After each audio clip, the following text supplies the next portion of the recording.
এটা ছিল আজকে সকালের একটা ভিডিও। যেহেতু আজকে শিবরাত্রি, তাই সকাল সকাল স্নানটা সেরে নিলাম। সো হ্যালো এভরিওয়ান, কেমন আছো সবাই? আশা করি সবাই ভালো আছো, আমিও ভালো আছি। তো যেহেতু আমি শ্বশুরবাড়িতে আছি, তাই তোমাদের সাথে কোনো ভিডিও শেয়ার করতে পারছি না, কাউকে সাপোর্ট করতে পারছি না। আমি আন্তরিকভাবে দুঃখিত।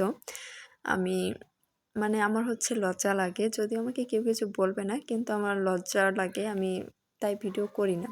আর যতটুকু শেয়ার করি বাড়িতে কেউ না থাকলে তখন হচ্ছে ফাঁক দিয়ে ভিডিও করে তোমাদের সাথে শেয়ার করি। তো যাই হোক, আজকে যেহেতু শিবরাত্রি, তাই হচ্ছে একটা ফুলের মালা গেঁথে নিয়েছিলাম। যদিও আমি নীলকণ্ঠ ফুল, তারপর হচ্ছে যার একটা কী ফুল বলে, সেগুলো পাইনি। তো আমাদের বাড়ির উঠানে যে ফুলগুলো ছিল, আমি সেগুলো দিয়ে হচ্ছে একটা মালা গেঁথে নিলাম। তো তারপরে এই যে মন্দিরে চলে যাচ্ছিলাম। তোমরা যে আমার একটা ছোট বেবি আছে, ওকে আমার সারাদিন রাত একা হাতেই ক্যারি করতে হয়। তো যেহেতু শিবরাত্রি উপাসটা সারা দিন রাত করতে হয়, তারপরের দিন হচ্ছে না, সারাদিন না খেয়ে তারপরের দিন হচ্ছে খেতে হয়। তো আমার পক্ষে তো এটা করা সম্ভব না, কারণ আমার বাচ্চা হচ্ছে ব্রেস্ট ফিডিং করাই আমি ওকে। তো সেক্ষেত্রে তো আমার আরও আগে করা সম্ভব না। দেখা গেল আমি মাঝখানে মাথা মুথা ঘুরে পড়ে গেছি, তখন আরেক জ্বালা হবে। তাই জন্য হচ্ছে আমি এবার উপোসটা করি নাই। আর তার আগের বারও করা হয়নি, কারণ তখন হচ্ছে আমার বেবি পেটে ছিল, তখন আমার 7 মাস মেবি ছিল, তাই হচ্ছে আমি করতে পারিনি।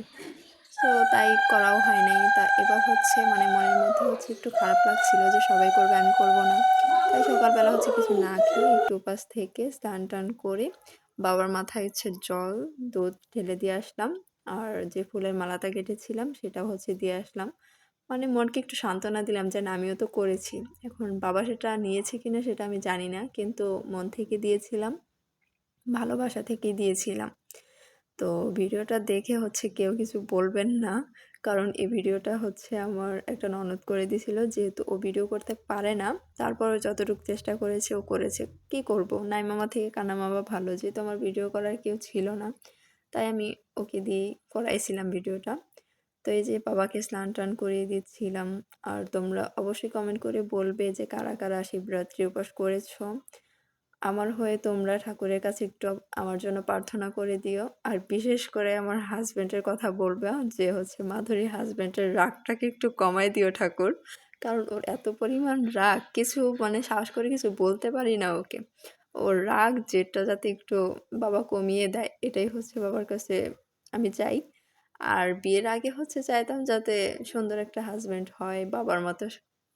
তো এখন তো আর ওইটা চাওয়া যাবে না। এখন যেতে হবে হচ্ছে জামাইয়ের যে বাজে অভ্যাসগুলো আছে সেগুলো যাতে ঠাকুর ঠিক করে দেয়।